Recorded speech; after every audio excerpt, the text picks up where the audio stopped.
le kan zir tur chu Indian Constitution India dan pui ni phung kan zir do na enge ni reng ti kan thre chiang do na ni Indian Constitution thre tur chon hei kan ti mak mun ya bulla tanga kan hriat masak tur ni in ka hria he poimo em kan zir ma saber do na ni le Indian Constitution chu salient features ma sabera chunin Indian Constitution hi khovel constitution a thui ber ani abul bera chun Indian Constitution hi articles a thum somkwa panga 22 parts le schedule pakwa nei ta chuan tuna tak chuanin amendment kan ti siam thatte belte om vereng wangin article zali le somru le part som ni por kwan thena 12 schedule som pani kan nei ta ni chu wangin sai bera amendment te omo wangin ti kha kan thia manga tekin nan kan fiat hina kan soi du chu American Constitution te kon article pasari chaw nei ni US te kon chen Australia te kon in article za som ni pore chawn constitution an nei ya ti chuan Canada ho kon in article za som li le pasari chaw nei ni India chu amendment te tam hai zali le som ruklai article rengot pon nei ni tame me mani chewang chuan lengthiest constitution in the world antitani chu upon hina point mo em chu salient features as parliamentary form of government hei chu kan thre thiam tura ka nga ya parliamentary form of government kan ti chon te khin turom chun chu presidential form of government antani parliamentary form of government a reng chuan prime minister ka head of the government and don tani sarkar thu nei berang halal berdon ni amaro chu constitutional head kan ti chu constitutionally chun halal ber kan ti chu president khani tani amaro chani chu nominal head chawnia function tak executive zong ka chu prime minister na thoni chu prime minister chawna thawlo par prime minister chu council of ministers kan ti minister kan ti te cabinet minister kan ti minister of state independent kan ti ho khani ho khan an assist an pui bom tani chu parliamentary form of government siama anni ho thu ni poi mo cabinet kan ti te council of minister thu chuak hi kan India kalphung ani ten day to day a chon vanilo ma selengan atlang pui lian zol pui so an hathoni ti hi country thiam poi mo me presidential ave thung chuan presidential form of government kan ti reng chon president ka USA te khin nan mang tai la USA khoni ta presidential form of government a chuan president ka sarkar a po thu nei bera rama po lal ber hal ni azawai khan all in all ani ni chu tiang ni parliamentary form of government a chuan prime minister assisted by council of ministers chuan keima ni kha kan parliament ate khanin elected representative kan nei ni kan thlang ni keima ni ayo in mi puin kan du nge in lok sabha te po keima ni kan vocal vote kan thlang ya tiang khanin kan ti da thena ni parliamentary form of government chuan kan fiat thena kan belani chu ti chuan a salient features apa thumna chuan Indian Constitution hi poimo le chuan rigid and flexible kan dita rigid kan ti om je chu akhir khan flexible ti chu ain enge I think ani soi dang lam thai ti mai ngo hata hi chonin ani ti la kan soi solom lo ve Indian Constitution hi amend thai ni amendment siam thai ni siam that thai ni ya tinani chu amend thai ni a chu article 368 mo hina amend thai ya chuda chuanin special majority kan ti Lok Sabha le Rajya Sabha kha apal tlang vek no president asaina chuan dan lo ni ta thin ta ni ma jong chun bill khan thelu ta Lok Sabha le Rajya Sabha passport khan bill al chara chun president assign che khan ek ka lo ni ta thin dan te lo ni ta thin ta ni chu ani phung ani a kha special majority te kal tlang ngai wang le how tak ema wang khan a thena chuan state ron tengai ta ni federal structure khoi kan ti chu state subject state chungchang khoi constitution ani chuan kha tianga danan siam don te khan state te khan ron ve ngai ni chung cha rigid akhir khan kan ti ni apas dan kha how tak ve em ani chu Lok Sabha po pal tlangai Rajya Sabha kha pal tlang lo le thai kha wang khan a rigid kan ti akhir khan kan ti a flexible le na kan soi don ta ni a flexible le na chu article 3 wa ya hianin India ram shrim state te hi an ming mo an boundary kan ti te an ming kan ti te hi atha the ni article 3 wa hian chu mem chu kha state affected state Mizoram khamin lo thak sak don ta se kan Mizoram kan state minga le kan boundary te khang jong jong khamin thak sak don se tin min pai sak thei mok state hi chu article 3 hoi om ba ni chung chu state kha lo ron ve nge yang ma se state kha nin thuro na kha apianga an thuron kha parliament in India sarkar plai point apom tur kha ani chung lo ni apom nge nge tin an tur ni lo ni chuwang chen heta hi chuan special majority ngai lo article 3 hoi state boundary thak te ming thak te state pai le lak lu ti chung chang are ra hianin special majority kan tiang kha ngai ve lo wa simple majority in tikhanin parliament in state phalna lo po khanin ming po min thak te a khang jong jong kha ti theini chu amendment a khan tela chu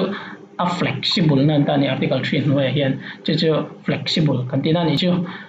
chuan adot le chuan Indian constitution hian fundamental rights min pe fundamental ti chu poimo te na rights to digna chan vo poimo tak mai min pe a chu kan constitution part 3 noya om dani fundamental rights kan soi vek lawanga religion religion te right to freedom of equality right to freedom of religion right to equality kan ti te tam mai khang jong jong kha part 3 a oma kan soi vek lawanga rei lo na turin fundamental rights tin toy jong soi tap mai langin chu ni ta ni min pe a chu da pai mo dau ngai pai mo jok chu khang kha chu kan shreveka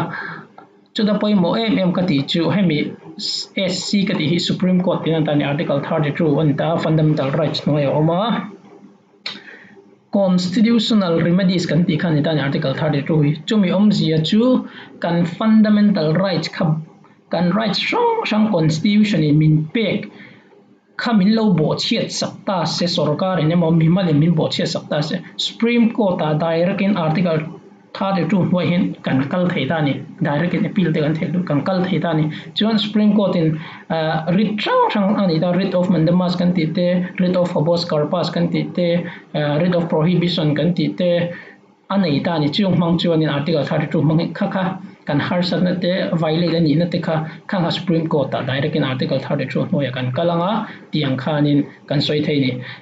chum yom zia chu hela hi kan soi fe le dun chan chu parliament in danalo siam ta chu kan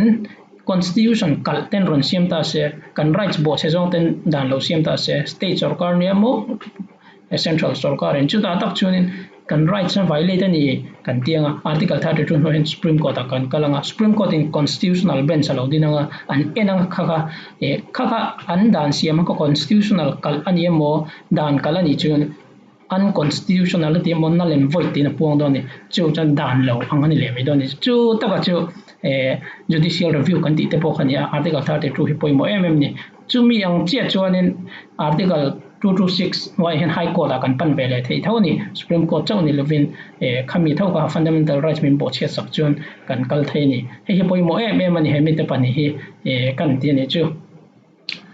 ti chuan adot le chuan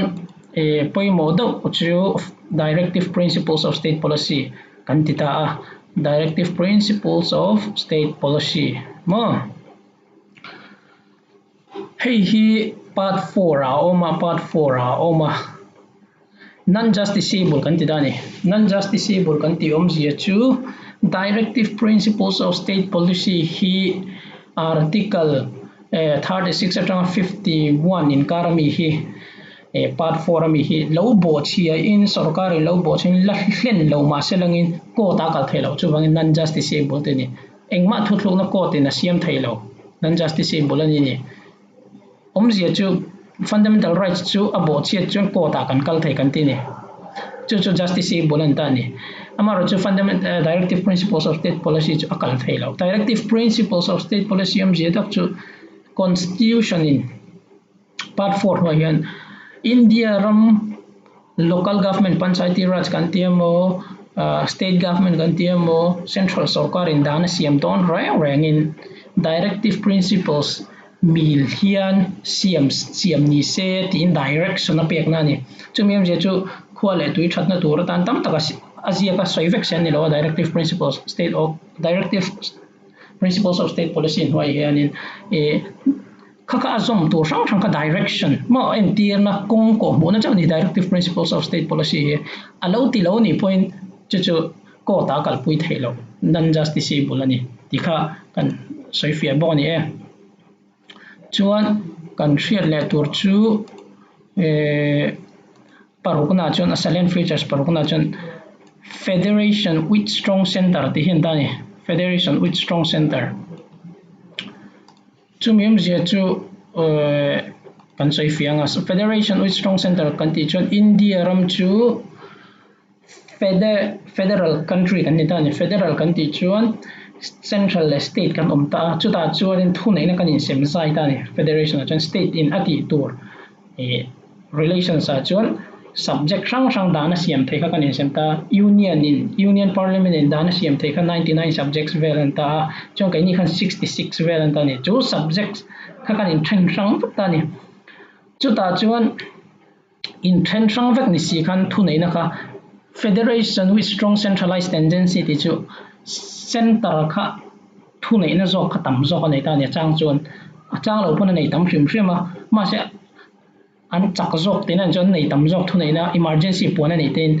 financial emergency te pon ta se in India ram state zong zong an hlo te po kha state noi thok kha ati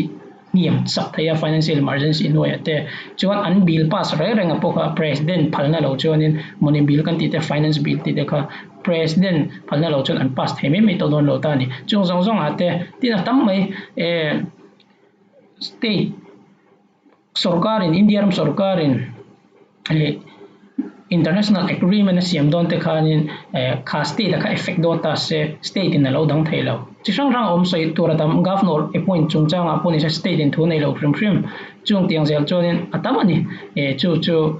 strong center chak jong na le thu nei tam jong na kha ani tan Indian constitution a chuan center kha thu pe nem zo confederation kanin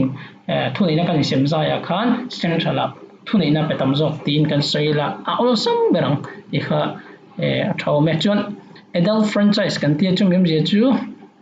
vote te na nia India ma hi India constitution hian kum som pare chung to hrim chung lampang tling to hrim chu voting rights vote thaina dan min pe ni mo vote thaina dan min pe a kum som pare kan tling to in kum som pare itin satlia wang India chuan it hiam na lekha thiam lo pon ni la pe thei che lekha thiam wang ni mo I vun rong ni mo I nam wang ni mo isa khuwa wangin vote kha nei lo tir che phal lo hrim mishing ni ya ipianga khuwa le tui dik tak ni chon ni som kum som pare itin do chon pe ka phal vek che chu voting rights universal adult franchise kan ti kha kan zom tan Indian constitution in asalian features ajan min pe ni ti kha achiam ome nam wang te khang wang khan pakhat men anar lo che kum som pare ti tin chaw kha poi mo em ni ti kha kan sai do ni ti chuan independent judiciary kan tia chumyam je chu kan judiciary hi kan dan kengko tu te tiango kengko kan dan kan man na tur lo kan ti lampang court lampang soitai langin independent judiciary chuanin thu nei na kha sarkarin party ni mo legislature reng dan siam tu de khan sarkar mi khanin court are reng hen thun va nei lo nen chunga chumim je chu legislature in dan siam tu in dana pasta ni Mizoram po dan lo pass se Mizoram sarkar mo India sarkar in dan lo pass ta se kha dan an pass kha constitution kal aniyem constitution kal ni fundamental rights kalem ti kha an endon ani chu en theita alo kal ani chon an nachina kan soi tong khan unconstitutional emo null and void in a pong le don tani he judicial review in Indian constitution a hian judicial review tin explicitly alang tlang takin ziak lo pakhat ma zia chu ma article 13 noi a hianin fundamental rights bo chiat na violate na aniamo ani hrim chuan chu constitution chu null and void in a pon thani judicial review ashana judicial review po hi soitham explanation pek thamani wangin kan soi thilo wanga chu wang chuan judicial review anei thaya eng dan po ni se dan kan ti khanin dan te sep po ni se lo pass se ko tin null and void unconstitutional tin puang thai a en non le thai ni judicial review chuang chan sarkar thun in noi om lo ni independent judiciary ni India ram constitution chu ti kha kan thai thai ome chuan apa ni na le chan secular state kan ti ta India chu apa ko na chuan poi mo na silent features a chuan secular state om je chu India khan India sarkar India ram khan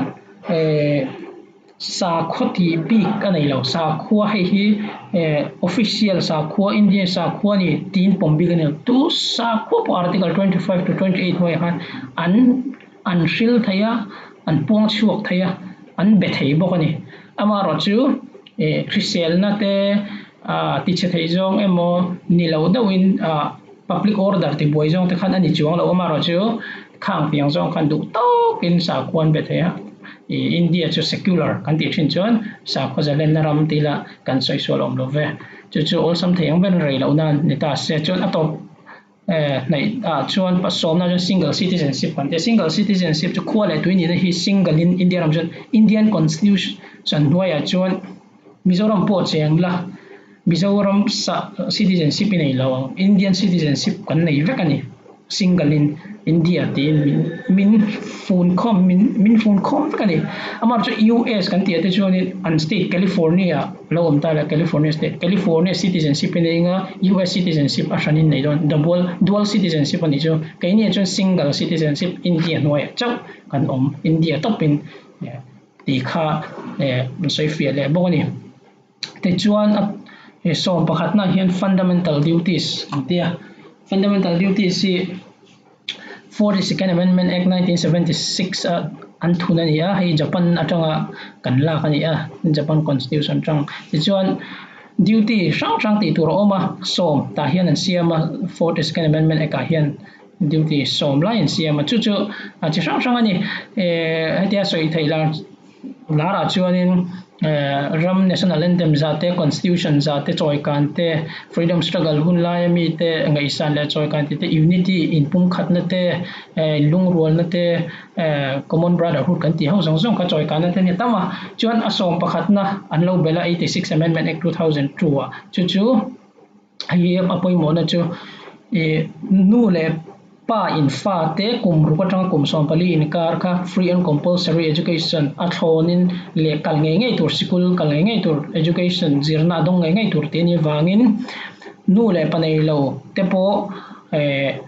a en call to guardian te khan school education an kaltir nge kha no por an ti tur ani an duty ni nu le pa pon kum ru ka tang kum som pali in kar kha ti kha an belani chu fundamental duties ni khariang kan jir chu India ram chu Indian constitution tlang pui of silent features hei poi mo hei ba ki chu chong lo ni chu ti khang kan thre thiam thei tura ka nga ya thre thiam lo emo zobel du om ni chuan comment lama kan zo thei don nia kha jong kha silent features India constitution ni phung ni chu lo me